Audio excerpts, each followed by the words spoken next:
vamos entonces a terminar con este tema de las aplicaciones de las leyes de Newton y a completar lo que habíamos empezado hablando de las fuerzas de fricción. Una fuerza de fricción muy importante que vamos a considerar ahora es lo que se llama fuerza viscosa. Es la fuerza de fricción que aparece actuando sobre un cuerpo que se desplaza sobre un fluido, considerando o teniendo en cuenta que para la física fluido son los líquidos y los gases, pues comparten muchas de las características, tienen muchas características en común. Cuando este cuerpo se desplaza a través de un medio fluido, aparece una fuerza de fricción del cuerpo con esa masa de fluido cuya resistencia tiene que intentar vencer o poder vencer para poder desplazarse. Esta fuerza friccional tiene todas las características básicas de la fuerza de fricción que habíamos definido antes como fuerza de fricción que aparecía entre dos superficies en contacto. Esta evidentemente no se debe a una superficie en contacto, sino a que todo el fluido que rodea a ese cuerpo ofrece una resistencia a su desplazamiento. Pero es una fuerza resistente que se opone al desplazamiento del cuerpo y que actúa de una manera, si sirve la palabra global, es decir, en todo el volumen del cuerpo, es decir, en toda la superficie del cuerpo. Además, el ejemplo que vamos a mostrar sirve para, de paso, mostrar el caso de una fuerza que varía en el tiempo. Hasta aquí las fuerzas que hemos nombrado, que hemos mencionado, como consecuencia de la interacción del cuerpo con su entorno, fuerza normal, fuerza de la gravedad, las fuerzas aplicadas por contacto directo con los cuerpos, son fuerzas que tienen la característica de haberse mantenido constantes y que se aplican al cuerpo y a medida, es decir, en todo el intervalo de tiempo en que actúan sobre él, no cambian su valor. Este es un ejemplo, la fuerza de resistencia del fluido, la fuerza viscosa, que depende más precisamente del estado de velocidad del cuerpo, que automáticamente e intrínsecamente lo hace depender también del tiempo. Muy bien, entonces, supongamos el ejemplo de un cuerpo, por ejemplo, una esfera metálica que cae como si fuera una caída libre, pero moviéndose en un medio viscoso como podría ser aceite. Las fuerzas que están actuando sobre él son dos. La fuerza de la gravedad, como siempre, que por el solo hecho de que la esferita tiene masa, ya puede interactuar gravitacionalmente con el campo gravitacional de la Tierra, entonces aparece la fuerza peso. Y además va a aparecer, por intentar moverse, desplazarse en un medio viscoso, una fuerza de resistencia viscosa. La fórmula que me permite calcular esta fuerza viscosa, sin justificación, diremos que sigue este modelo matemático. Pero en realidad tenemos dos modelos para aplicar. Uno que la vamos a hacer dependiente directamente de la velocidad a través de una constante de proporcionalidad que se llama constante viscosa o constante de resistencia viscosa. Y otro modelo, este modelo matemático se aplica generalmente para modelar, valga la redundancia, fuerzas viscosas cuando el cuerpo se desplaza a baja velocidad. Si el cuerpo se desplazara a alta velocidad, el modelo que se utiliza es este de acá, donde también está o se nota la presencia de un coeficiente viscoso o de resistencia viscosa, que depende en ambos casos depende de las características del cuerpo, de su forma, de las características de la superficie del cuerpo, en fin, de un montón de factores que no viene en este momento al caso discutir. Pero el modelo válido para altas velocidades hace depender a la fuerza del cuadrado de la velocidad. Nosotros, por razones de simplicidad, vamos a trabajar con el modelo de baja velocidad. Entonces, cuando este cuerpo, en forma esférica en este caso, cae en un medio viscoso, acá tenemos las fuerzas que están actuando sobre él. Está faltando todavía una fuerza más, que no la vamos a mencionar en este momento porque la vamos a estudiar más adelante cuando veamos fluidos, ¿sí? En ese caso vamos a hablar de las fuerzas que experimenta un cuerpo cuando está sumergido en un fluido, independientemente de moverse o no, y este sería el caso. Esa fuerza, que no la estamos incluyendo en este análisis, se denomina fuerza de empuje. De todas maneras, en el análisis podemos decir simplemente que esa fuerza es frente a las otras dos que están indicadas acá, su valor es despreciable, por lo tanto no entra en este análisis. Entonces, de esta manera, con este diagrama de cuerpo libre, con este sistema de referencia adoptado, fíjense ustedes que el eje Y tiene el sentido positivo hacia abajo, es vertical el eje Y, pero es hacia abajo el sentido positivo. Entonces, la segunda ley de Newton, válida en este caso, es que la sumatoria de fuerzas que están actuando sobre el cuerpo es igual a la masa del cuerpo por la aceleración que va adquiriendo en la dirección del eje Y. Rápidamente podemos encontrar un valor característico respecto de la velocidad de caída del cuerpo. Como la fuerza friccional o la fuerza viscosa de fricción depende de la velocidad del cuerpo, y esta en el instante inicial, suponiendo que es arrojada al fluido, es cero, o sea que en el instante inicial la única fuerza que está actuando es la fuerza peso. Entonces la sumatoria de fuerzas es distinta del cero, el cuerpo comienza a caer y comienza a caer acelerado, es decir, comienza a tener una aceleración, podríamos suponer constante, de hecho lo es, porque la única fuerza en el instante inicial es la fuerza peso y es una fuerza constante, o sea que el cuerpo comienza su caída con una aceleración constante. Pero a medida que comienza su movimiento, aparece una cierta velocidad que va a ser incremental, que se va incrementando. A medida que esa fuerza, que esa velocidad se va incrementando, aumenta el valor de la fuerza viscosa. La fuerza viscosa se opone al movimiento, como se puede ver en el diagrama de cuerpo libre, en la ley de Newton con su signo negativo. Entonces va a llegar a un valor de velocidad, límite crítico, para el cual el valor de la fuerza viscosa iguala y compensa la acción de la fuerza peso. Para ese instante y para ese valor particular de velocidad, la fuerza peso igual a la fuerza viscosa, su sumatorio igual a cero, la aceleración del cuerpo es cero. A partir de ese momento, el cuerpo sigue cayendo en ese medio viscoso, pero lo hace con velocidad constante. A esta velocidad se la llama velocidad terminal. Y la expresión matemática que me permite calcular el valor de la velocidad depende de estas características, de la masa del cuerpo, de la aceleración de la gravedad del lugar y obviamente de la constante de resistencia viscosa que estamos utilizando en nuestro modelo de fuerza viscosa. Eso hay que tenerlo claro, estamos utilizando el modelo de baja velocidad. Muy bien. De todas maneras, es muy interesante encontrar una ecuación que me describa cómo varía la velocidad para cualquier instante de tiempo y en cualquier situación. Y lo mismo pasa con la posición. Entonces, para eso, vamos a partir de la segunda ley de Newton, esta que está planteada acá arriba. Vamos a reescribirla de la siguiente manera. La aceleración a sub i la vamos la vamos a escribir como la derivada de la velocidad respecto del tiempo. Y eso va a ser igual a la sumatoria de fuerzas, mg, el peso del cuerpo, menos k b sub i, la fuerza viscosa. Queremos encontrar la velocidad, entonces este término que contiene la velocidad lo pasamos dividiendo, el diferencial de tiempo y la masa pasa al segundo miembro, queda planteado así. Integramos entre 0 y b el primer miembro, porque la velocidad inicial de caída del cuerpo es 0, hasta un valor de velocidad cualquiera, vamos a encontrar la expresión que me da la velocidad final, y los tiempos pasa lo mismo, por cuestiones de simplicidad, vamos a considerar que el tiempo inicial, comenzamos a contar los tiempos en el instante t igual a 0, y para un tiempo final t cualquiera. Realizamos la integración y encontramos esta expresión que me permite calcular la velocidad final en un instante de tiempo cualquiera. Hay que notar que esto es una exponencial.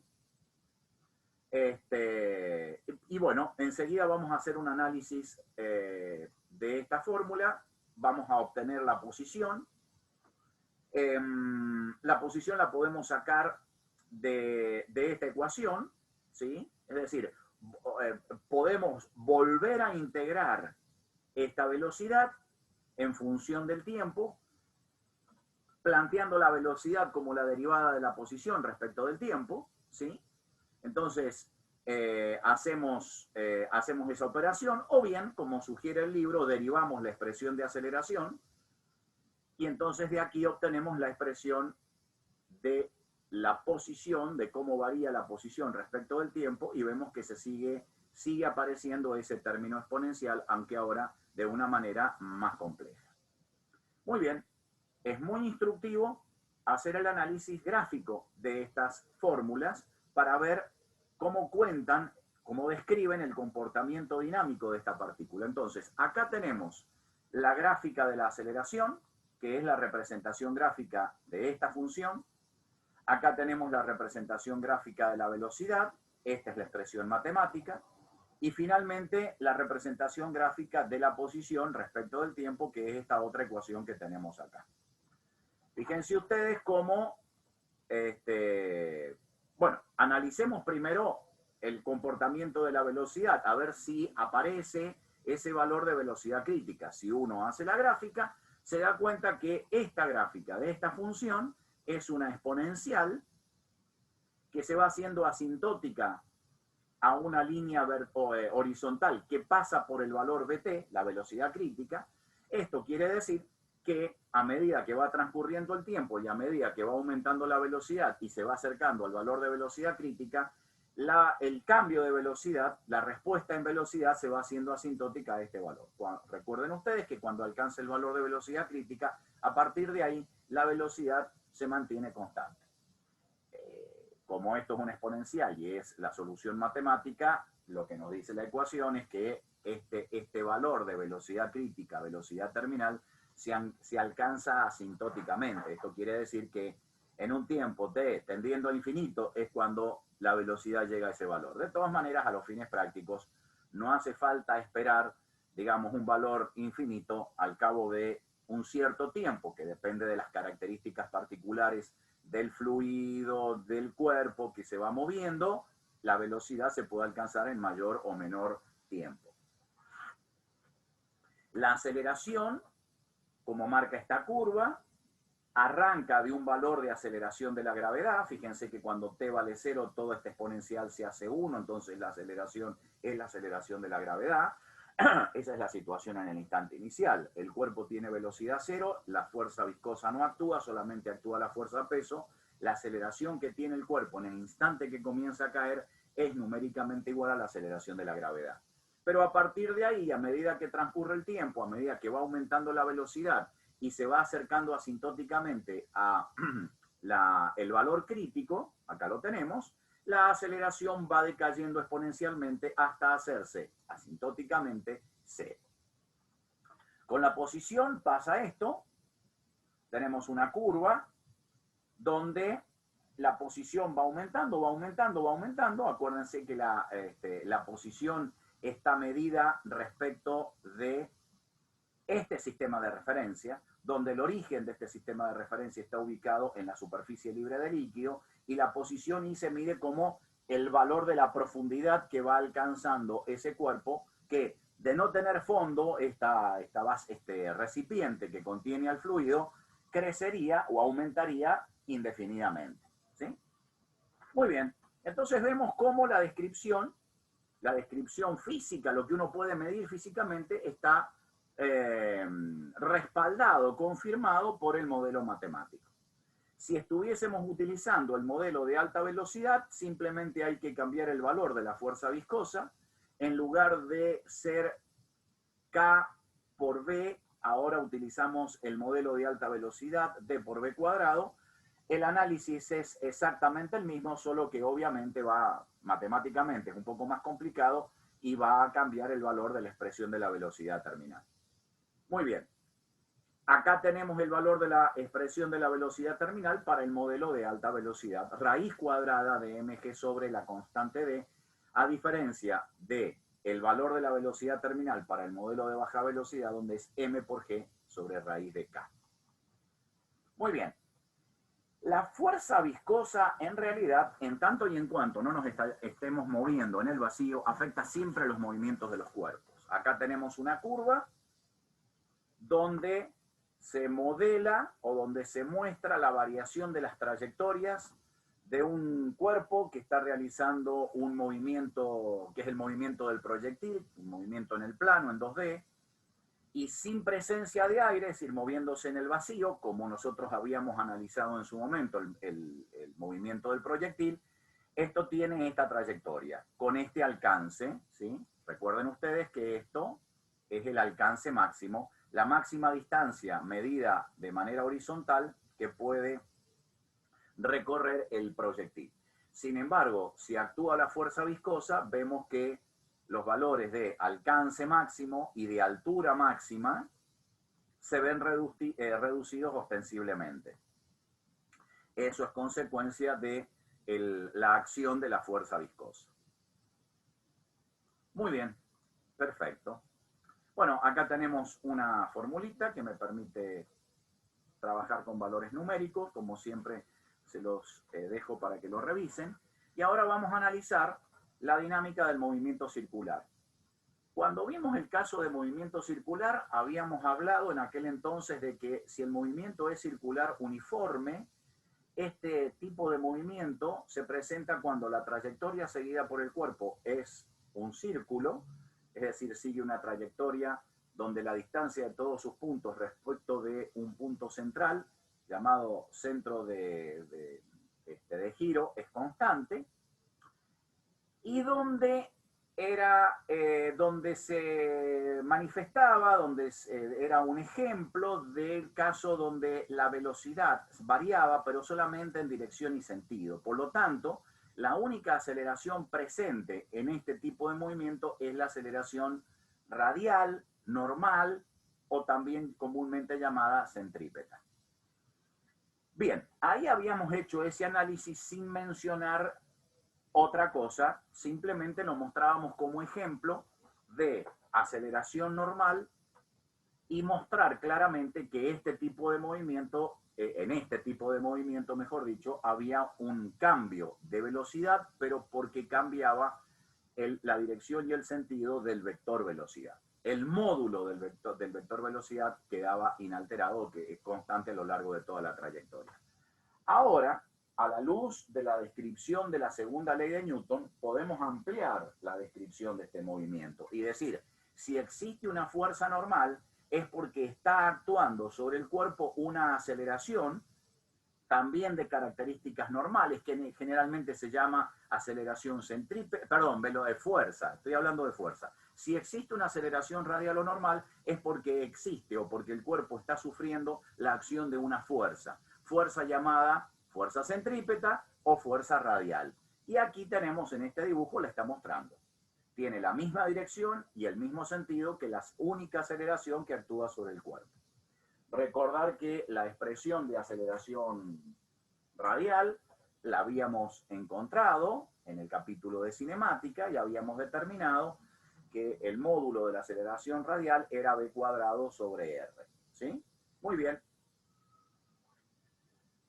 También habíamos hecho este cambio en la forma de escribir la aceleración, definiendo el concepto de período, y entonces al reemplazarlo en la expresión de la aceleración radial nos queda de esta otra forma.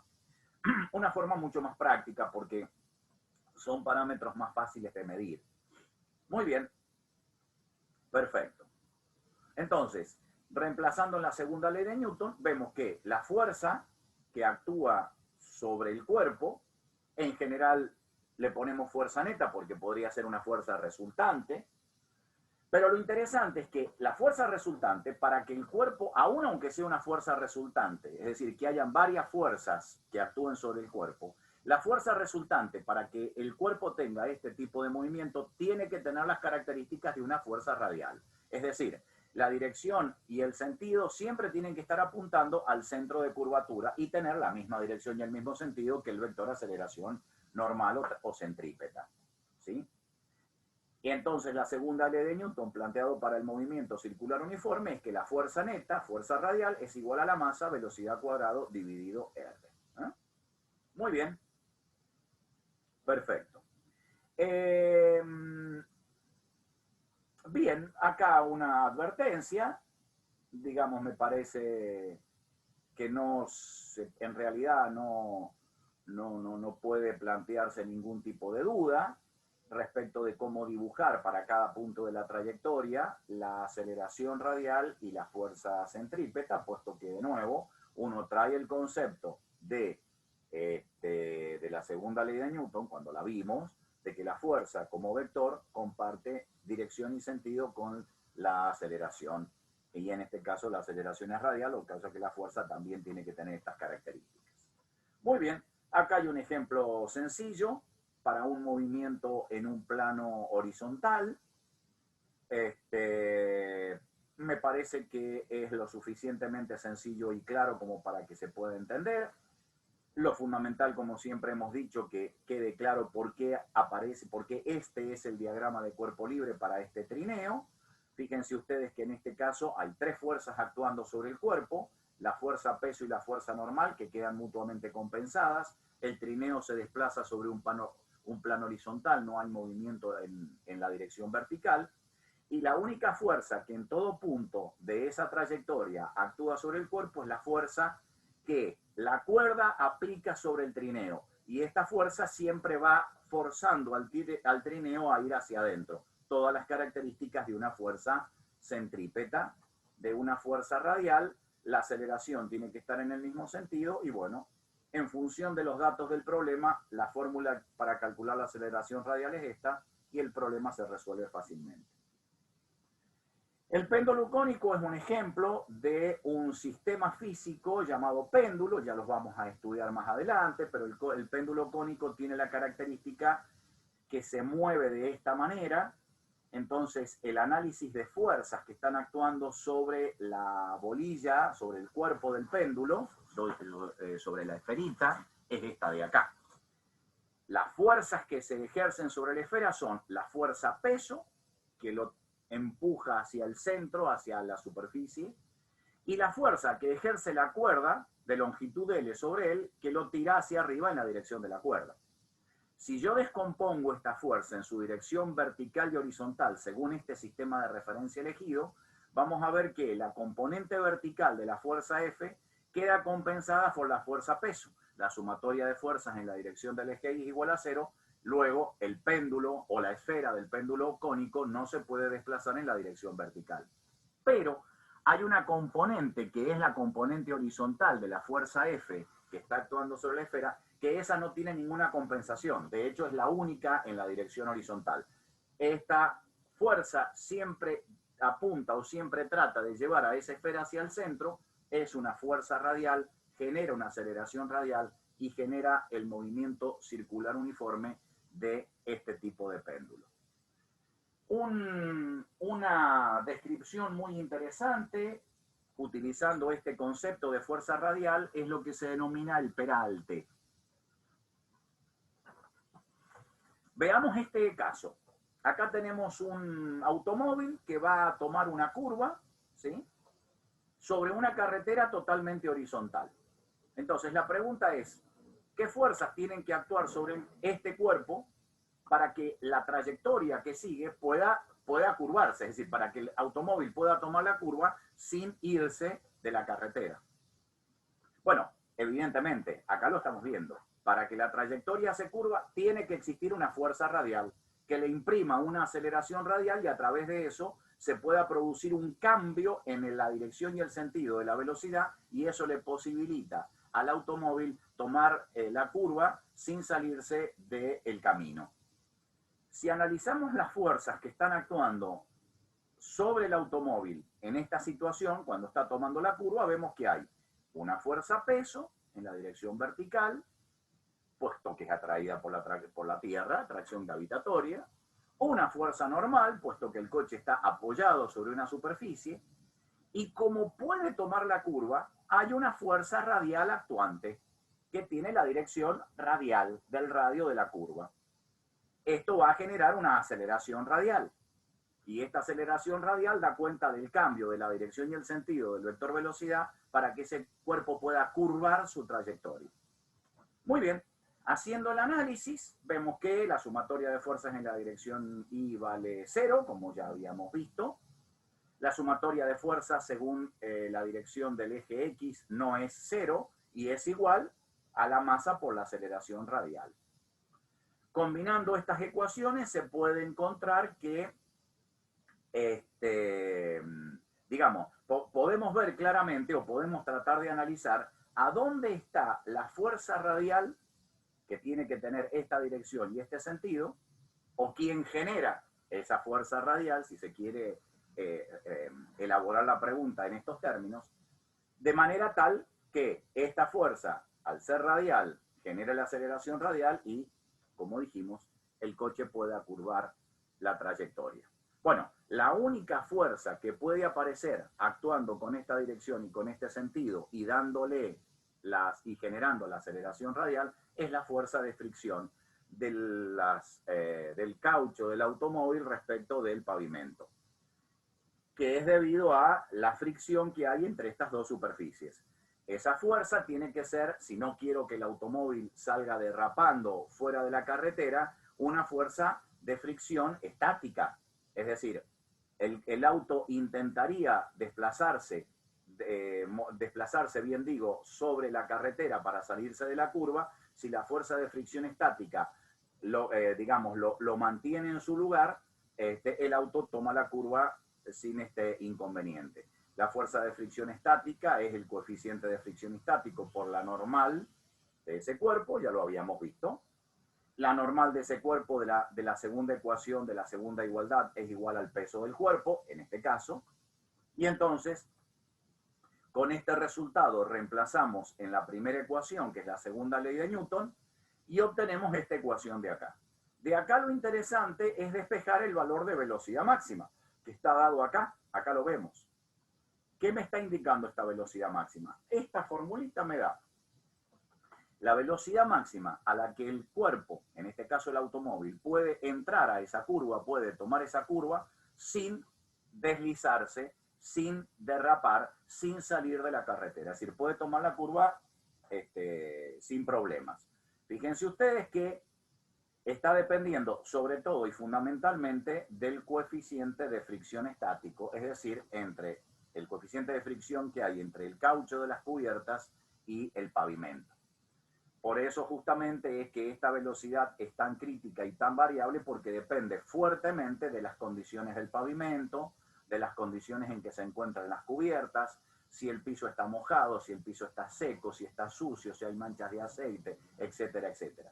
Esto se ve muy nítidamente digamos, como variable que afecta el andar de los coches en las carreras, sobre todo de Fórmula 1. Muy bien.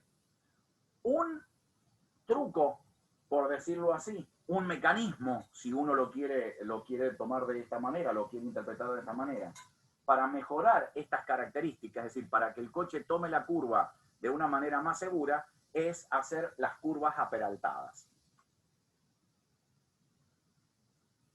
El peralte de una curva es darle un cierto grado de inclinación al pavimento en todo lo que es la curva de ese camino.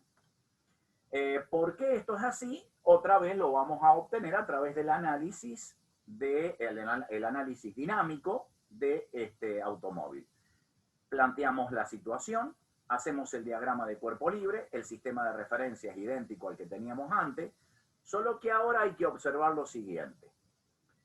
La fuerza-peso, de la misma manera que en el caso anterior, es decir, que del automóvil tomando la curva en sentido horizontal, pero ahora como la curva tiene un peralte, tiene una inclinación, la fuerza normal está acá, inclinada respecto de este sistema de referencia.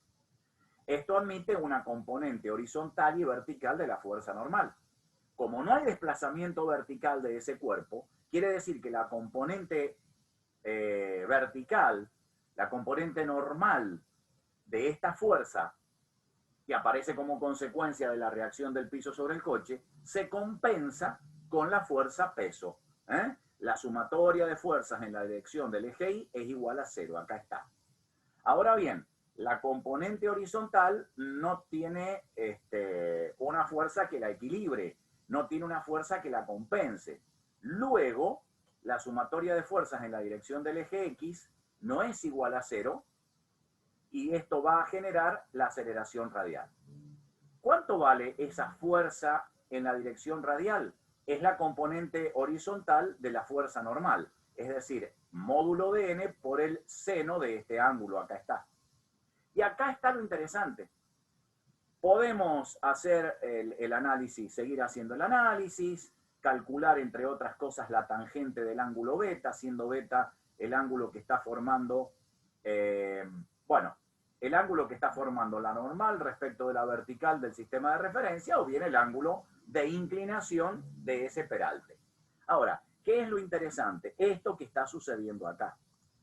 Para poder obtener la fuerza radial que me va a generar una aceleración radial, o mejor dicho, un cambio de velocidad en dirección y sentido, que es lo que posibilita al cuerpo tomar la curva sin salirse de ella, ahora no necesito recurrir a la fuerza de fricción para que esto se genere. El peralte de la curva ha forzado a una descomposición de fuerzas de manera tal que la componente horizontal de la fuerza normal me genere esa fuerza radial.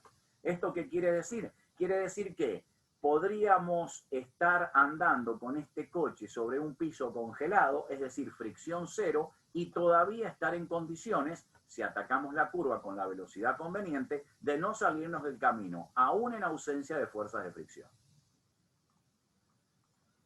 Muy bien, fenómeno. Entonces, bueno, acá tenemos las curvas peraltadas, una aplicación a los vuelos de los aviones, ¿sí? Digamos que es interesante como para terminar de completar el tema. Y un análisis del movimiento circular vertical, que también tiene su interés en el sentido de que, bueno, que analizando analizando la dinámica de este movimiento en función a través de las leyes de Newton, llego a condiciones, en fin, bastante interesantes. El análisis es lo suficientemente sencillo como para que lo puedan leer sin tener ningún inconveniente. Bien, el capítulo termina con un comentario sobre las fuerzas fundamentales de la naturaleza. Esto es más que nada por una cuestión de darle un cierre a este capítulo. Menciona las fuerzas gravitacionales, que nosotros en este curso y este año no vamos a alcanzar a ver.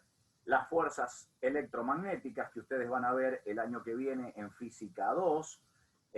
Y eso completa el panorama de las fuerzas fundamentales de la naturaleza, agregando además a estas dos las fuerzas nucleares, ¿sí? Fuerzas nuclear fuerte y débil, que aparecen en la formulación de la mecánica cuántica para describir el comportamiento de las partículas fundamentales y de átomos y moléculas. Bien, con esto entonces terminamos este capítulo.